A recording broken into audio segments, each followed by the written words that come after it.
বিলগুলো আসবে যদি দেশবাসীর বিপক্ষে যায় তার বিরোধিতা করবে, এবং যে বিলগুলো আনলে, যে আইন আনলে দেশবাসীর উপকৃত হবে সেই বিষয়ে সেখানে সাজেস্ট করবে।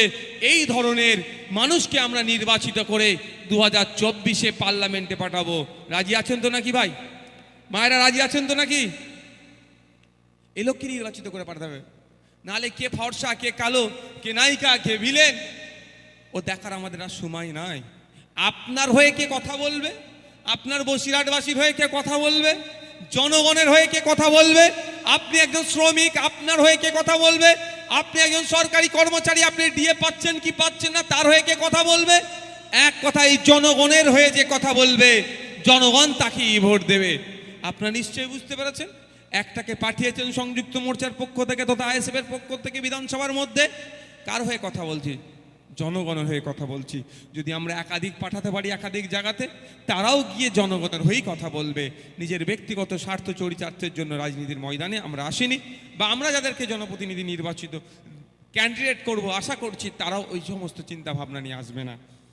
ভাই, আজকে আমরা জানি যার নামে আমরা স্মরণে আজকে রক্তদান শিবিরটা করছি, শীতবস্ত্র বিতরণ এবং আপনার শিক্ষা সামগ্রী বিতরণ করছি, তার 3রা জানুয়ারি 1831 সালে তিনি জন্মগ্রহণ করেছিলেন।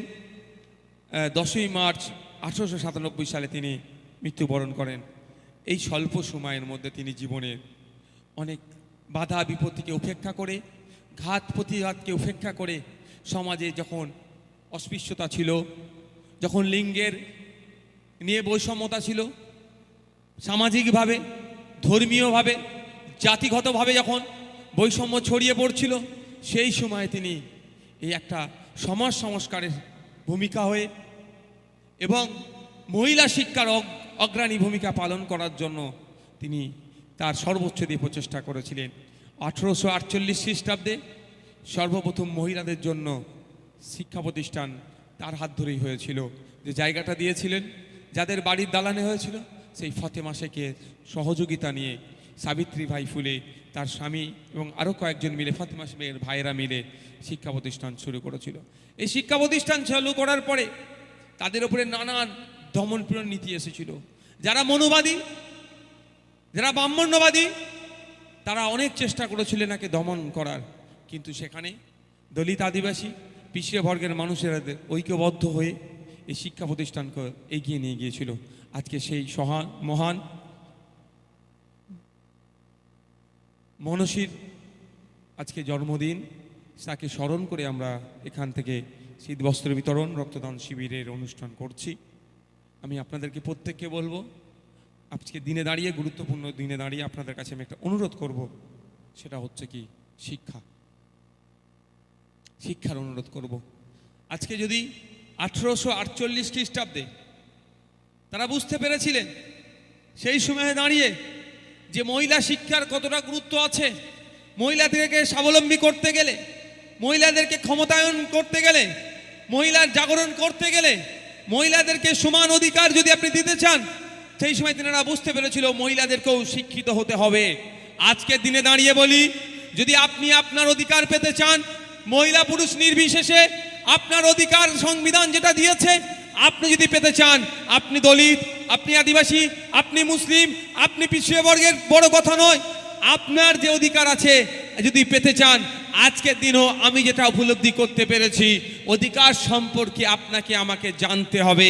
এই অধিকার সম্পর্কে জানতে গেলে সর্বপ্রথম যেটা লাগবে সেটা হচ্ছে শিক্ষা। তাই আজকে এই মহান দিনে দাঁড়িয়ে, এই স্মরণীয় দিনে দাঁড়িয়ে আমি প্রত্যেক মা বোন থেকে শুরু করে যারা গার্জিয়ানরা এসেছেন প্রত্যেকের কাছে অনুরোধ করব, আমাদের ভবিষ্যৎ তো তলানিতে চলে গিয়েছে, আমাদের কাছ থেকে তো শিক্ষা ব্যবস্থা কেড়ে নিয়েছে, ফলে আমরা এখন সেই ডিগ্রিধারী আর শিক্ষিত হতে পারিনি। আমি অনুরোধ করব আমাদের সন্তানগুলোকে, আমাদের পরের প্রজন্মগুলোকে, যারা কচি কচি বাচ্চারা এখানে আছেন, তাদেরকে উচ্চশিক্ষায় শিক্ষিত করার দায়িত্ব আমাদেরকে তুলে নিতে হবে। কিন্তু অতীব দুঃখের সাথে বলছি, রাজ্য সরকার সুকৌশলে প্রায় আপার প্রাইমারির কাউন্সিলিংটা বন্ধ রেখেছে, সেকেন্ড পার্টের কাউন্সিলিং হচ্ছে না, আর শিক্ষকের অভাবে দেখিয়ে স্কুলগুলো বন্ধ হয়ে যাচ্ছে। আমাদেরকে প্রতিবাদ করতে হবে। পশ্চিমবাংলায় প্রায় 8,500 শিক্ষা প্রতিষ্ঠান বন্ধ করে দেওয়ার অপচেষ্টা চালাচ্ছে রাজ্য সরকার। এই 8,500 শিক্ষা প্রতিষ্ঠান বন্ধ হলে ক্ষতিগ্রস্ত কারা হবে? কারা ক্ষতিগ্রস্ত হবে ভাই? কলকাতার বাবুরা, জেলার বড় নেতা, বিধায়ক ক্ষতিগ্রস্ত হবে, এমপি ক্ষতিগ্রস্ত হবে, ব্লকের নেতারা ক্ষতিগ্রস্ত হবে? হবে না। ক্ষতিগ্রস্ত হয় পাড়ার চারানার নেতাটা হবে, কিন্তু তৃণমূলের পাড়ার চারানা নেতাটাও ক্ষতিগ্রস্ত হয়ে যাবে, আর সাধারণ মানুষ ক্ষতিগ্রস্ত হবে। যার বাবার অর্থ থাকবে সে বেসরকারি স্কুলে গিয়ে পড়াশোনা করবে, আর যারা আমরা আর্থিকভাবে দুর্বল তারা আমাদের সন্তানগুলো কি হবে? অর্থের অভাবে পড়াতে পারবো না, অশিক্ষিত হয়ে থাকবো, আর আমাদের এই অশিক্ষার সুযোগটা নিয়ে ওই 500,000 টাকা করে দিয়ে ভুল বুঝিয়ে রেখে দেবে। তাই অনুরোধ করব, আওয়াজ তুলুন, সরকারকে ওই 8,500 শিক্ষা প্রতিষ্ঠান আমরা বন্ধ করতে দেব না। কি করবে আপনাদের বলে রাখছি, একটু দেখতে থাকেন। যদি বন্ধ করে দেয়, বন্ধ করতে দেওয়া যাবে না, আর লড়াইয়ে থাকতে হবে আপনাকে আমাকে। তারপরেও বলছি, যদি আপনি আমি না লড়াই করি, যদি বন্ধ করে দেয়, এই শিক্ষা প্রতিষ্ঠানগুলি বেসরকারি শিক্ষা প্রতিষ্ঠান করে দেবে, সরকারিগুলোকে বেসরকারি করে দেবে। এই ক্ষতি আমাদের করবে।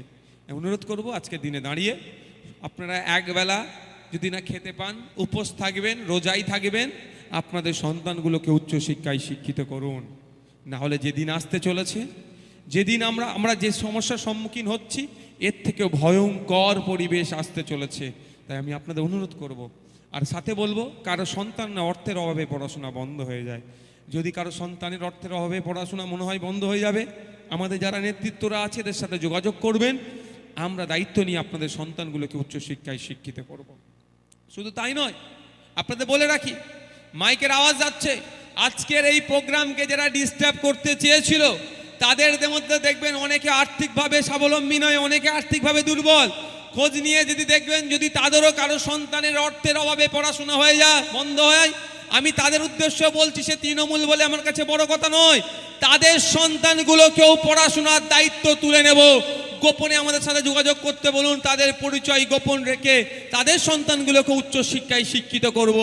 আজকে যদি তারা উচ্চশিক্ষায় শিক্ষিত হতো, এই রক্তদানের মতো, এবং এই মহান যে একজন ব্যক্তি, যিনি ব্যক্তিত্ব অধিকারী সাবিত্রীবাই ফুলের জন্মদিবসকে তারা ডিস্টার্ব করতো না। তারা অশিক্ষিত বলে ডিস্টার্ব করছে, তার সন্তানগুলো যদি অশিক্ষিত থাকে তাহলে এই ডিস্টার্বের ক্রমশ বেড়ে যাবে।